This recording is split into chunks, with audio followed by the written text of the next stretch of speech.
Tá?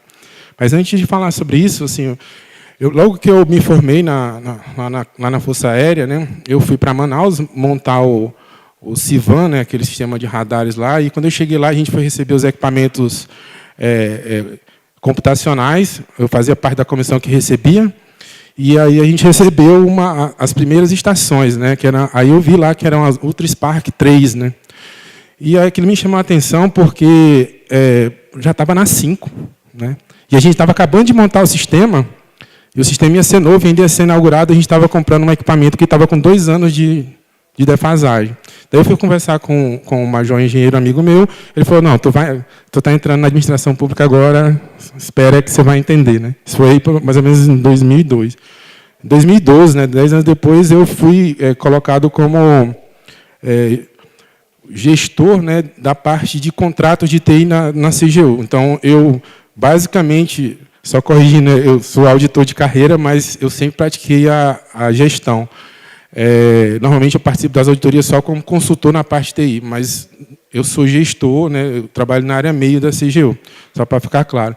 E aí eu assumi a área de contratações, né, dentro da Cova dos Lobos. Né, então, eu sou auditado por todos os meus colegas a todo instante, a todo segundo. Então, isso não é uma... Talvez até por isso eu tenha sido formado, né, fui forjado ali no meio do fogo. Né. Aí...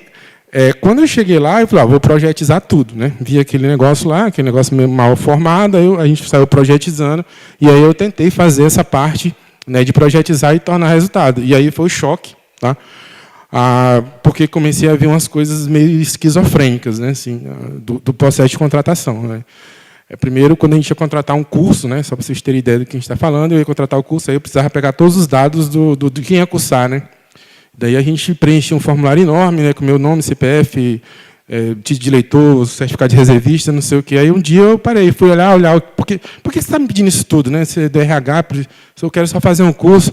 Aí ele falou, não, porque é importante, a lei pede. Eu falei, não, a lei pede que o dado exista, não que eu passe para você.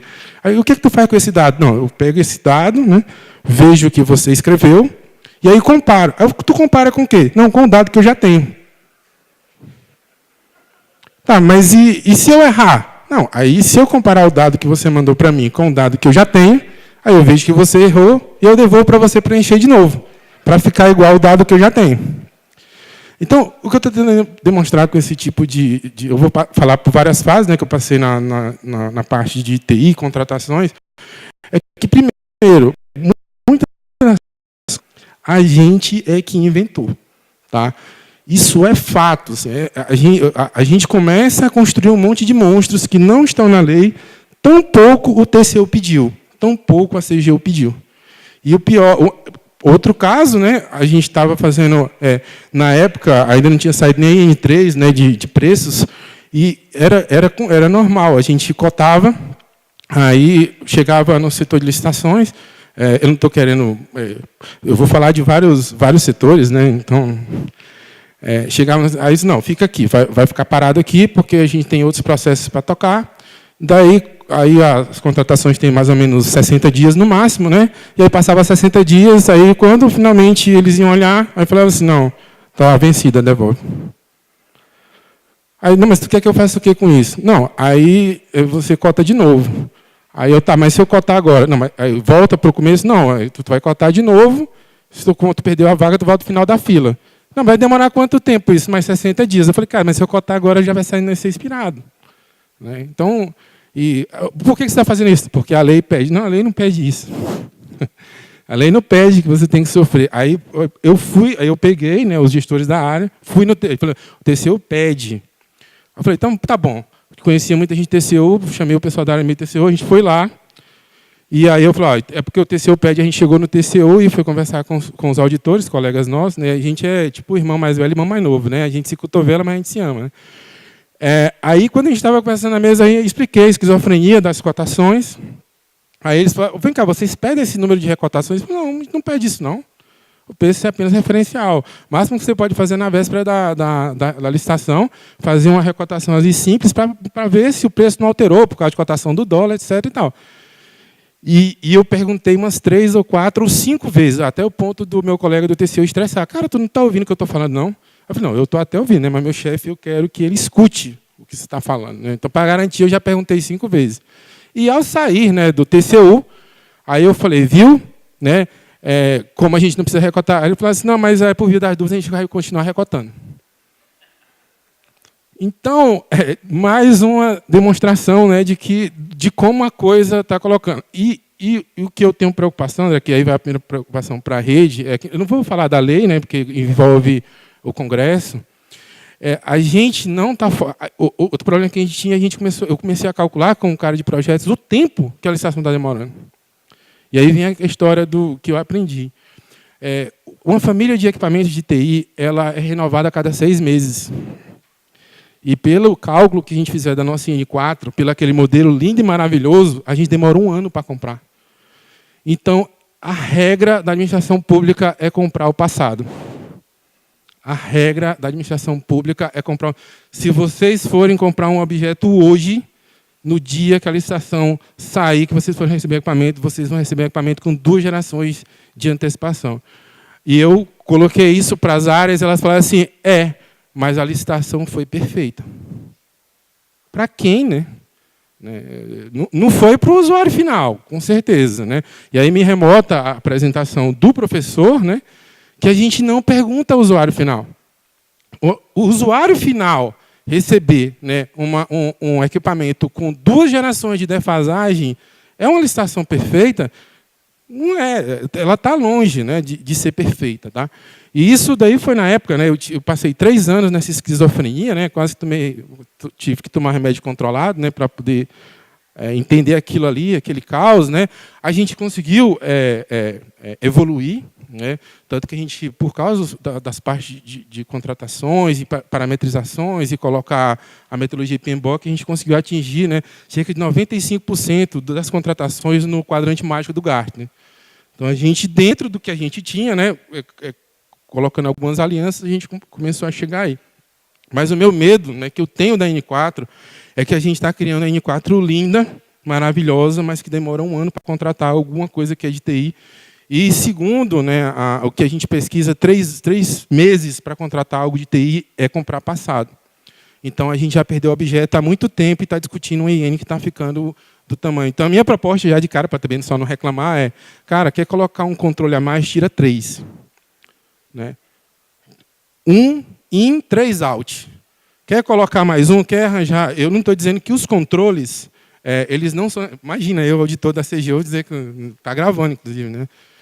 Mas a gente tem que ter um deadline. Né? E eu justifico esse deadline. Por exemplo, a gente fala, né, que volta, mas a Lei 8666 amarra a gente. É por ela que a gente demora demais. Aí a minha contraposição é a seguinte, no final do ano, a gente demora 2 semanas para contratar. É a mesma lei. São as mesmas pessoas, é a mesma Conjur. A gente demora 2 semanas. Por que a gente demora 2 semanas no final do ano? A resposta é muito simples. Porque tem um deadline. E tem uma perda que é um incentivo, que foi falado aqui. Qual é o incentivo? Se eu não contratar, o que acontece com o orçamento? Eu perco. Né?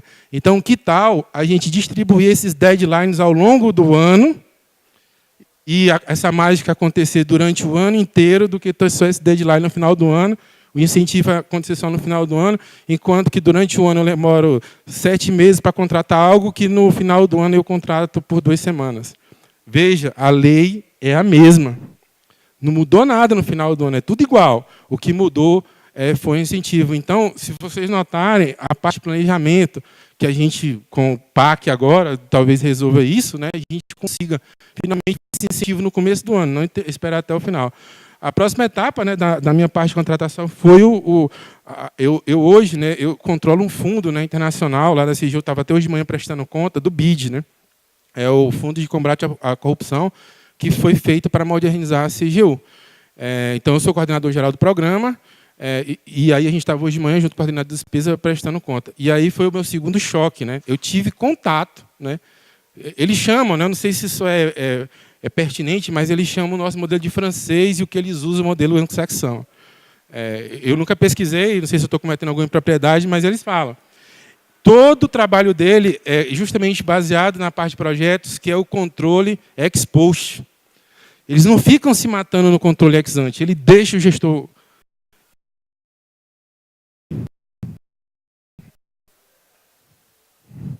Aí eu pergunto para o cara do BID, mas você é louco, né?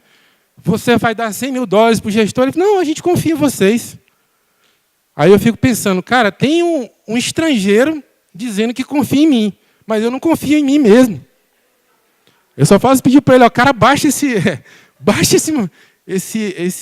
limite para mim.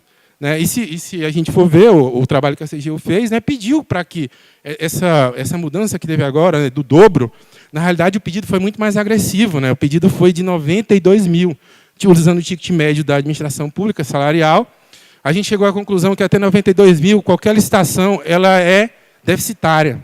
Porque envolvendo os salários, porque a gente não conta a homem-hora. O homem-hora do servidor não vale nada. A gente não coloca na conta. Então, se eu vou demorar mais 4 semanas, né, um salário de 20 mil e vou economizar R$1, eu faço as 4 semanas. Porque eu economizei R$1. Eu não levo em consideração a homem-hora, eu não vou levar em consideração que eu gastei R$100 mil para economizar R$1. E aí vem a esquizofrenia, né, que a gente está falando. Então, no modelo BID, né, a gente... era até uma apresentação que eu ia trazer para cá, mas como eu já tinha feito de manhã, são outros modelos muito parecidos com os nossos, mas que dão muito mais liberdade ao gestor. Né? Eu até apresentei esse modelo lá em Bonito, né, no congresso que teve, e vários subnacionais estão fazendo isso também. Né? O BID ele faz contrato, inclusive, com subnacionais, e o pior, né, que quase aconteceu, mas a gente não deixou, né, e aí é o caso também da atitude do dirigente, foi o seguinte, né, quando o modelo começou a entrar, né, tanto os setores mais conservadores, né, diga-se aí de passagem, a própria área, né, de contratações e a própria consultoria jurídica, elas falaram o seguinte, olha, nós vamos encaixar esse negócio no modelo nacional. Eu falei, não, espera aí, cara. Porque o que está acontecendo? Veja, eu estou tirando o rigor ali da 8666, né, mas eu tenho outro rigor, mas é o ex-post. Se você criar o rigor da 8666 nesse negócio, você vai criar um monstro maior do que 8666. Porque eu vou ter o rigor ex-ante e vou ter o rigor ex-post. É melhor acabar com o contrato. Vamos encerrar, porque para criar monstros, né, a gente é muito... então, a gente foi conversou que aquilo tinha sido assinado por um procurador federal, que aquilo já estava tudo acordado, que a gente podia usar aqueles modelos. E hoje a gente está encerrando. Né, a gente teve um boom de contratações e um boom de automatização da CGU nunca experimentado antes. Né? A gente hoje sai, né, com o laboratório forense todo equipado, tudo isso graças ao relaxamento ali, né, com base no modelo internacional. Então, a gente passou por isso durante 4 anos, né, com esse novo tipo de modelo, e a gente acabou trazendo coisas também para a parte de governança. Lá, toda a parte de governança que a gente está colocando hoje é com base no modelo lá que foi... Para você ter ideia, né, a IN01, né, que trata de risco, ela é de 2016, ali, acho que é abril ou março de 2016. A nossa matriz de risco ela foi construída em 2015, antes, por causa do modelo lá. O PAC está sendo exigido no ano que vem. Né? O ProPrevine tinha PAC desde o primeiro ano. Por quê? Porque o PAC é o foco no resultado. Ou seja, o que eu pretendo... O PAC não é dizer o que vai comprar, o PAC é dizer o seguinte, olha, o que vai acontecer se eu comprar isso aqui. Então, vai acontecer tal data com tal resultado. E a gente tem que preencher isso lá. Em compensação, né, eu faço esse compromisso com eles, né, em compensação, eu libero você do rigor ex ante. E dá toda a liberdade do gestor. E aí começou a acontecer uma coisa bem pitoresca. Né? A gente tem matrizes para cumprir resultados. Só que nem tudo que está na CGU faz parte do ProPrevine. Né? E aí todo mundo queria marretar para entrar para o ProPrevine. Tipo, o cara queria comprar uma lixeira, bota no ProPrevine, não dá, mas é porque aí é mais rápido. Não, cara, não é que é mais rápido, aqui o foco é no resultado, mas essa lixeira não está no foco lá, então tinha que negar. Muita gente tentou, começou a ver essa ilha, né, de que por aqui é mais rápido, por aqui... Assim, não, mas... Então, se a gente... Veja que também são as mesmas pessoas, né? Então, se a gente consegue fazer por lá, né, por que a gente não consegue fazer pelo nosso modelo, entendeu? É a segunda reflexão que eu faço, né? E a última que eu queria deixar aqui para vocês, né, da minha, já tratando aí do último assunto, né, da parte de evangelização, é que eu estou vendo a rede, né, estão sendo criadas várias redes. Né, eu participo, amanhã de manhã eu vou estar na rede GIRC, né, de gestão de risco. Aqui já está a rede, né, de compras, existe a gente teve que ir para fazer uns cursos no exterior, e eles focaram muito isso. Que a gente está se integrando, mas está se integrando entre iguais. Então, eu estou integrando comprador com comprador. Isso é bom? É melhor do que ninguém se integrar com nada, né? Só que quando eu integro iguais, eu descolo da realidade. Eu começo a achar, não, eu me isolo como é que chama? A críticas exteriores, entendeu? Então é muito comum, né? E hoje o grande motor disso tudo é o WhatsApp, né? Não, todo mundo agora faz um grupo de WhatsApp e tal, vamos ficar no WhatsApp. Daí chega alguém, né, naquele grupo de WhatsApp, o grupo de discussão aí fala alguma coisa contra aquele segmento, né? Cara, eu não concordo com isso, não. Sei lá, o pregoeiro, eu não concordo com essa coisa de pregoeiro aí, não, que vocês estão querendo fazer, né? Aí os pregoeiros, o que fazem? Destroçam o cara, expulsam o cara da rede. Então, isso a longo prazo, isso é muito perigoso, porque as redes elas estão, apesar de se integrando entre si, elas estão se isolando, né? Então, sai um critério de compra de sustentabilidade, mas ninguém conversou com os pregoeiros para saber se eles concordavam com isso ou não, né? Sai uma determinação de risco, mas ninguém perguntou para o cara de compra o que aquilo ali vai impactar, né? Sai uma determinação de uma instituição normativa, né, transformando o rito de compra lá no Comprasnet, mas não tem campo para o pregoeiro colocar lá aquele negócio e, no final das contas, ele vai ter que fazer na mão. E ninguém perguntou para o cara. Então, esse movimento ele é legal, né, mas uma provocação que eu faço também é dessa integração. Tá? E aí, só para finalizar, né, eu tive, né, essa cultura, né, de criar redes, né, e durante muito tempo eu fiz isso bem, até a chegada do WhatsApp. O WhatsApp criou o efeito bolha geral. Né? Ele conseguiu ser pior do que o Facebook no efeito bolha, porque ele é efeito bolha mesmo, isolado, e agora criptografado de ponta a ponta. Né? E aí a ENAP ela queria criar, né, uma rede, né, de discussão, faz tempo que ela me chamou para ir lá. Né? E ela falou, olha, você precisa criar essa rede. A gente está batalhando, né, rede alumni e tal, para o pessoal discutir, a gente não está conseguindo por causa do WhatsApp. E desde então eu estou tentando. Né? E aí eu apresentei para o André, né, já coloquei isso como plataforma lá da própria rede de compras que ele estava procurando na plataforma. Eu não sei se você ainda está com ele na tela aí. Né? Eu coloquei uma plataforma, coloquei para ele, né, como eu sou da área de TI, eu tenho facilidade, já coloquei. O meu pedido, né, geral é que as pessoas, né, depois ele vai ver se essa é a melhor rede. Já tinha tentado outra, apresentei, o pessoal não gostou, apresentei essa agora. Eu estou sozinho na rede, né, eu sou o Will Smith, né, eu sou a lenda, só eu e Deus. Vamos lá. Mas eu fico o convite, eu já coloquei para ele, né, para teste. Se eles depois quiserem internalizar no Ministério da Fazenda, do Ministério da Planejamento, fica à vontade. Tá? Mas a proposta dessa rede, eu já criei várias categorias, né, que seriam essas ilhas, para que essas ilhas consigam se comunicar. Porque, como eu sou um cara de governança, eu me preocupo muito com a integração entre as áreas. Aí você pode me dizer, Walter, mas vai dar confusão.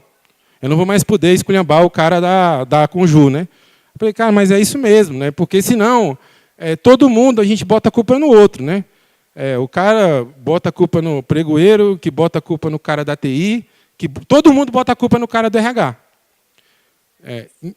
Enquanto a gente ficar se isolando, né, em ilhas, o cara da auditoria não se mistura com ninguém, porque ele é auditor, então não se mistura com o gestor.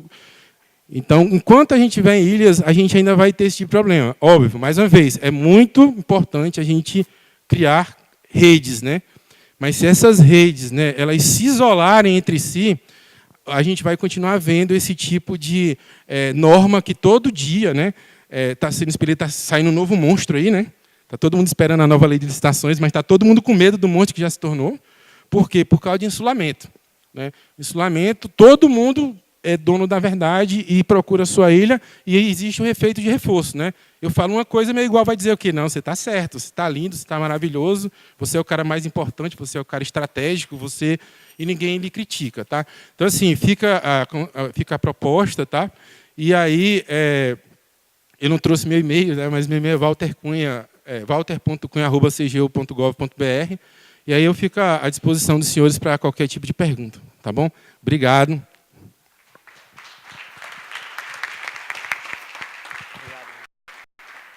Dentro, as quantidades de pessoas.